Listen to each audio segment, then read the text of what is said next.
Hello class 9th। कल हमने धातु और उनके भौतिक गुण पढ़े थे। आज हम उसी क्रम में आगे बढ़ते हैं जिसमें हम अधातु और उसके भौतिक गुणों की विवेचना करते हैं। अर्थात अधातु किसे कहते हैं, अधातु के भौतिक गुण क्या क्या होते हैं। तो अधातु एक पदार्थ है या एक तत्व है। अगर हम इसको लिखें तो हम कहते हैं कि अधातु एक तत्व है। अधातु एक तत्व है जो न तो आघात वर्धनीय होता है, जो न तो आघात वर्धनीय। अब इसके बारे में कल बताया था कि आघात वर्धनीय क्या होता है। तो हम कहते हैं कि अधातु एक तत्व है जो न तो आघात वर्धनीय होता है और न ही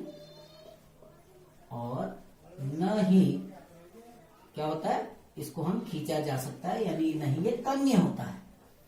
तो अधातु एक तत्व है जो न तो आघात वर्धनीय होता है और न ही क्या होता है, इसे खींचा जा सकता है, अर्थात नहीं तन्य होता है और ऊष्मा व विद्युत का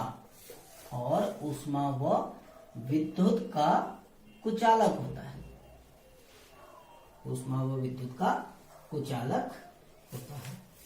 तो अधातु की परिभाषा हमने लिखी कि अधातु एक तत्व है जो न तो आघात वर्धनीय होता है और न ही तन्य होता है तथा ऊष्मा और विद्युत धारा का कुचालक होता है। अर्थात इसमें से ऊष्मा और विद्युत धारा आसानी से प्रवाहित नहीं होती है। अगर हम उदाहरण की बात करें अधातुओं के, तो बहुत सारे उदाहरण हैं। जैसे सल्फर एक अधातु है, कार्बन एक अधातु है, हाइड्रोजन एक अधातु है। ये सब एलिमेंट हैं, तत्व हैं, लेकिन ये अधातुएं हैं। ऐसे ही ऑक्सीजन अधातु है, ऑक्सीजन, नाइट्रोजन, ये सारी की सारी अधातुएं हैं। तो अधातुएं किसे कहते हैं, जो न तो आघात वर्धनीय होता है, अर्थात जिसको हथौड़े से मारा जाए तो वो फैलती नहीं है, और ना ही उनको खींचकर उनके तार बनाए जा सकते हैं, अर्थात नहीं तन्य होती हैं, और इनमें से ऊष्मा और विद्युत धारा आसानी से प्रवाहित नहीं होती है। इसीलिए ऊष्मा और विद्युत की क्या होती है, कुचालक होती है। अब हम इन अधातुओं के जो भौतिक गुण हैं उनके विषय में बात करेंगे कि अधातुओं के भौतिक गुण क्या क्या होते हैं, इनकी फिजिकल प्रॉपर्टी, भौतिक गुण। अधातुओं के भौतिक गुण बिल्कुल विपरीत होते हैं धातुओं से। हमने कल धातुओं के भौतिक गुणों की विवेचना की थी। तो जब हम अधातुओं के भौतिक गुणों की बात करेंगे तो बिल्कुल अपोजिट होते हैं। जैसे धातुओं के गुण थे वो उसके बिल्कुल विपरीत होते हैं। जैसे हम पहले गुण की ओर बढ़ते हैं अधातुओं का। धातुओं का जो पहला गुण था वो क्या था कि धातुएं आघात वर्धनीय होती हैं। अब यहाँ पर क्या होगा कि जो अधातु है या अधातुएं जो हैं वो आघात वर्धनीय नहीं होती, आघात वर्धनीय नहीं होती हैं, बल्कि कैसी होती है, भंगुर होती है, बल्कि भंगुर होती है। भंगुर का मतलब कि जब इसे किसी हथौड़े से मारा जाता है तो ये फैलने के बजाय टूट जाती है। तो अधातुएं भंगुर होती हैं। भंगुर प्रकृति का मतलब है कि जब अधातुओं को हथौड़े से पीटा जाता है तो वो अधातुएं छोटे छोटे टुकड़ों में टूट जाती हैं, फैलती नहीं है। जैसे धातुओं का गुण होता है कि धातुएं आघात वर्धनीय होती हैं। धातुओं को आप अगर लोहे को या एल्यूमिनियम को हथौड़े से पीट रहे हो तो उसकी फॉइल बन जाती है, लेकिन जो अधातुएं हैं अगर आप उसको किसी हथौड़े से या किसी ठोस पदार्थ से अगर उसको मारते हैं तो वो छोटे छोटे टुकड़ों में टूट जाती हैं, अर्थात भंगुर होती हैं। नंबर सेकंड पॉइंट की ओर बढ़ते हैं। दूसरा गुण, धातुओं में हमने कहा था कि धातुएं तन्य होती हैं, अर्थात धातुओं को खींचकर उनके तार बनाए जा सकते हैं। लेकिन जो अधातुएं हैं, अधातुएं उनको खींचकर उनके तार नहीं बनाए जा सकते हैं, अर्थात अधातुएं तन्य नहीं होती हैं। आप अधातुओं को खींच नहीं सकते हो, यदि आप किसी अधातु को बल लगाकर खींचने का प्रयास करते हैं तो वह टूट जाती हैं। उदाहरण के लिए जैसे सल्फर और फास्फोरस, सल्फर और फास्फोरस ये अधातुएं हैं। इनको जब आप खींचते हैं किसी उपकरण से या किसी तरीके से बल लगाकर, जब आप इन्हें खींचेंगे तो ये छोटे छोटे टुकड़ों में टूट जाती हैं। अर्थात अधातुएं ना तो आघात वर्धनीय होती हैं, ना ही ये अधातुएं तन्य होती हैं, बल्कि अधातुएं भंगुर होती हैं। अब हम अपने तीसरे भौतिक गुण की ओर बढ़ते हैं। अधातुओं का तीसरा भौतिक गुण कि अधातुएं जो होती है ऊष्मा और विद्युत की कुचालक होती है। अधातुएं ऊष्मा व विद्युत की कुचालक होती है। विद्युत की कुचालक होती है। कुचालक अर्थात इनमें से ऊष्मा और विद्युत आसानी से प्रवाहित नहीं होती है। यदि किसी अधातु से आप ऊष्मा और विद्युत धारा को, उस अधातु के टुकड़े में यदि आप ऊष्मा और विद्युत धारा प्रवाहित करते हैं तो वो प्रवाहित नहीं होगी, क्योंकि अधातुएं अपने में से ऊष्मा और विद्युत को प्रवाहित नहीं होने देती हैं। लेकिन इसकी कुछ अपवाद भी होते हैं। अपवाद क्या अपवाद है, देखिए ये आपको याद भी रखने पड़ेंगे क्योंकि एग्जाम में पूछे जाते हैं। इसके दो अपवाद हैं कि दो अपवाद क्या है, एक तो आपका हीरा है और एक ग्रेफाइट है। ये अधातुएं हैं, कार्बन के अपर रूप हैं। अपर रूप क्या होते हैं कक्षा 10 में आपको बताया जाएगा, जो एक से ज्यादा रूपों में पाया जाता है। तो हीरा और ग्रेफाइट ये दोनों अपवाद हैं।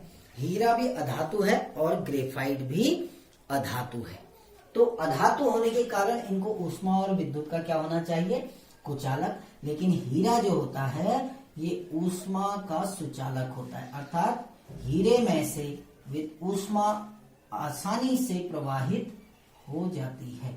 ऐसे ग्रेफाइट जो है वो विद्युत का सुचालक है, या विद्युत का क्या होता है, चालक होता है। ग्रेफाइट आपने देखा होगा जो पेंसिल की निब होती है, इसीलिए पेंसिल के बाहर से लकड़ी लगाई जाती है, या कोई प्लास्टिक का आवरण देखेंगे आप, लोहे का आवरण नहीं होगा क्योंकि लोहा विद्युत का सुचालक है। यदि खाली बाहर लकड़ी का आवरण न बनाया जाए पेंसिल में तो कोई बच्चा कभी किसी विद्युत, जिसमें विद्युत धारा बहती है, वहां पर उस ग्रेफाइट की नोक को स्पर्श कर सकता है तो करंट लग जाएगा।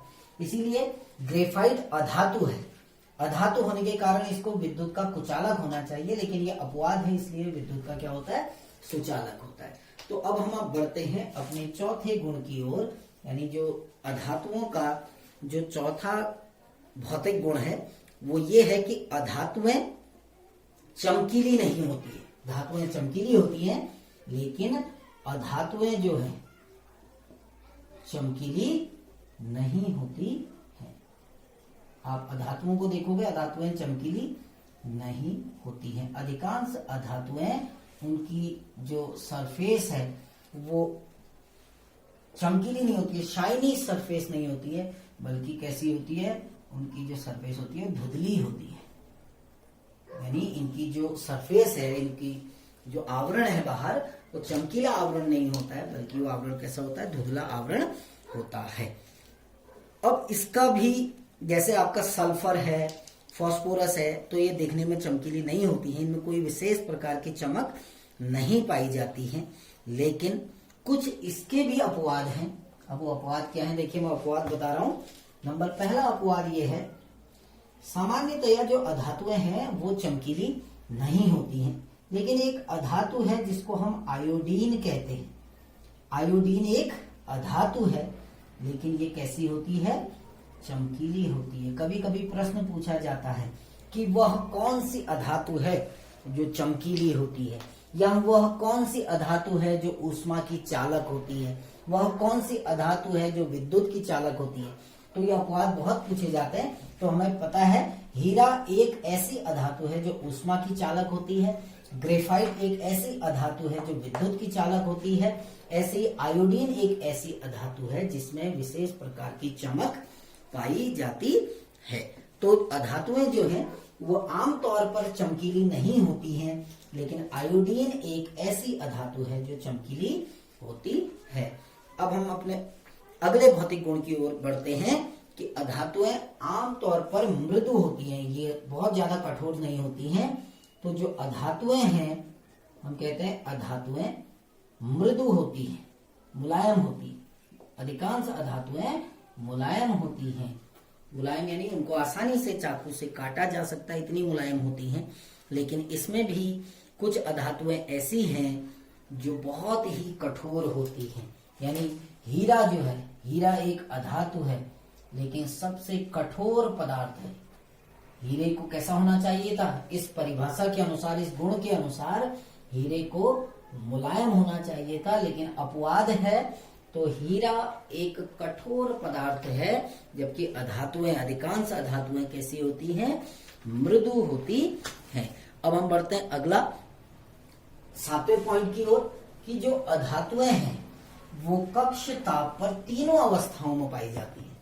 ठीक है ना? तो अपने नेक्स्ट पॉइंट की ओर बढ़ते हैं कि अधातुएं कक्ष ताप पर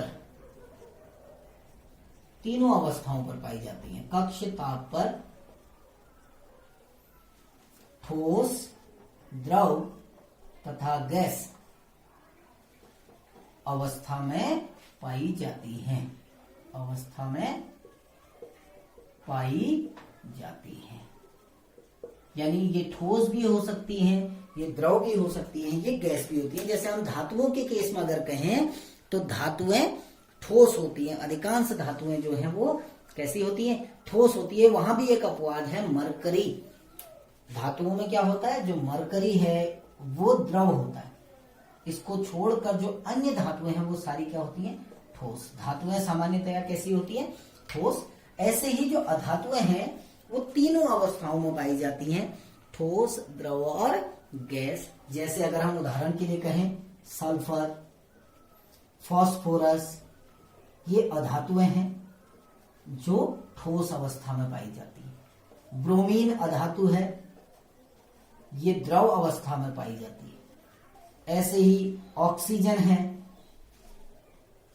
नाइट्रोजन है, ये जो अधातुएं हैं ऑक्सीजन, नाइट्रोजन, ये गैस अवस्था में पाई जाती हैं। तो जो अधातुएं हैं वो ठोस अवस्था में भी पाई जाती हैं, द्रव अवस्था में भी पाई जाती हैं और गैस अवस्था में भी पाई जाती हैं। तीनों रूपों में पाए जाते हैं, जबकि धातुएं ठोस अवस्था में पाई जाती हैं, मरकरी को छोड़कर।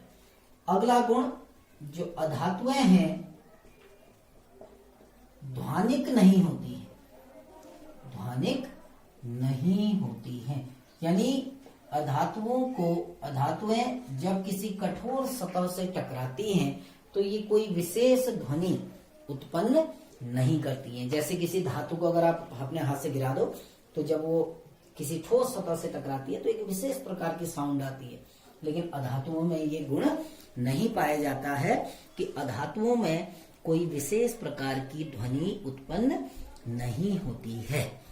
अंतिम पॉइंट, 8वां बिंदु हम बात करते हैं कि अधातुओं का गलनांक और क्वथनांक कैसा होता है। तो हम कहते हैं कि अधातुओं के जो गलनांक और क्वथनांक होते हैं वो बहुत कम होते हैं, यानी निम्न होते हैं। किसके तुलना में?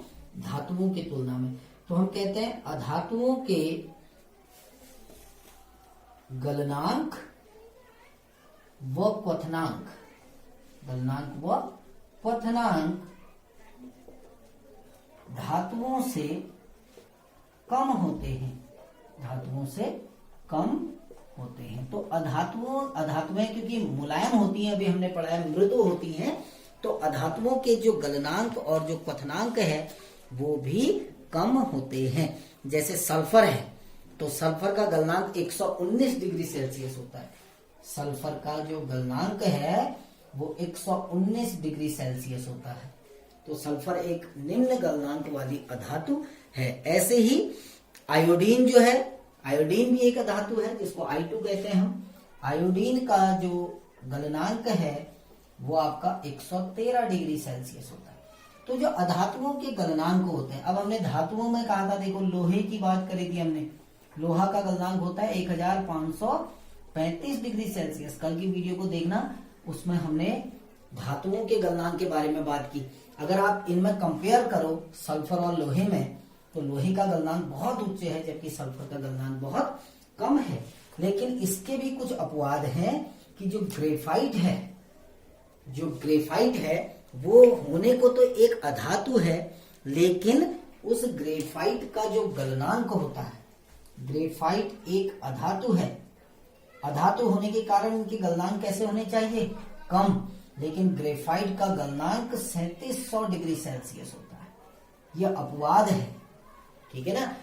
अधातुओं के गलनांक कम होते हैं, जैसे हमने सल्फर के केस में देखा 119 है, ठीक है ना। आयोडीन के केस में देखा 113 डिग्री सेल्सियस है। लेकिन ग्रेफाइट एक अधातु है, होने को ये अधातु है, लेकिन फिर भी इसका गलनांक बहुत उच्च होता है, लोहे से भी ऊपर इसका गलनांक होता है।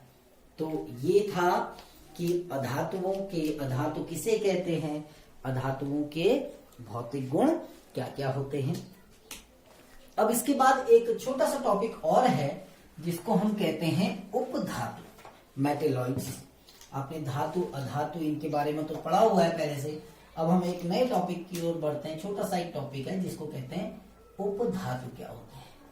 तो उपधातु होते हैं जो ना तो पूरी तरह धातु के गुण प्रदर्शित करती हैं और ना ही अधातु के गुण प्रदर्शित करती है, यानी जिनमें दोनों के गुण पाए जाते हैं, ठीक है ना। ऐसे पदार्थ जिनमें धातु के गुण भी होते हैं और अधातु के गुण भी होते हैं, इन पदार्थों को कहते हैं उपधातुएं। अर्थात कुछ तत्व ऐसे होते हैं जो धातुओं के कुछ गुणधर्मों को और कुछ अधातुओं के गुणधर्मों को प्रदर्शित करते हैं, उन्हें हम कहते हैं उपधातुएं। जैसे उदाहरण के लिए अगर हम कहें तो कुछ पदार्थ ऐसे हैं जो दिखाई तो धातुओं की तरह देते हैं, यानी कठोर होते हैं, चमकीले होते हैं, धातुओं की तरह दिखाई देते हैं, परंतु जब वो गिरते हैं तो क्या हो जाते हैं, चूर चूर, अर्थात अधातुओं की तरह भंगुर होते हैं।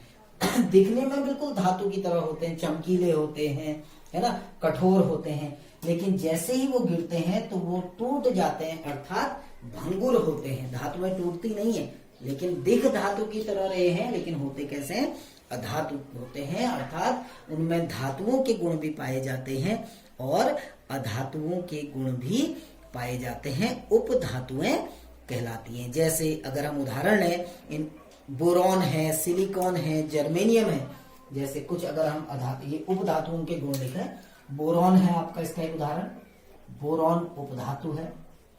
जर्मेनियम है, जर्मेनियम, सिलिकॉन है, ये क्या है आपके उपधातुएं।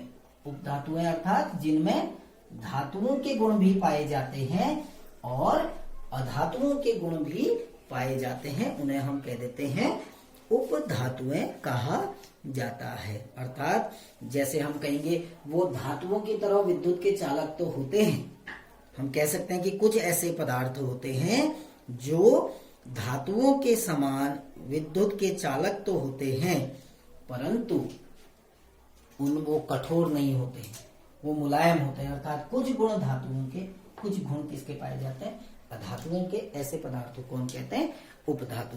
तो ये हमारा टॉपिक था अधातुओं के गुण और उपधातु किसे कहते हैं। नेक्स्ट टॉपिक में हम मिश्रण के बारे में बात करेंगे, यानी अशुद्ध पदार्थ के बारे में बात करेंगे। Thank you.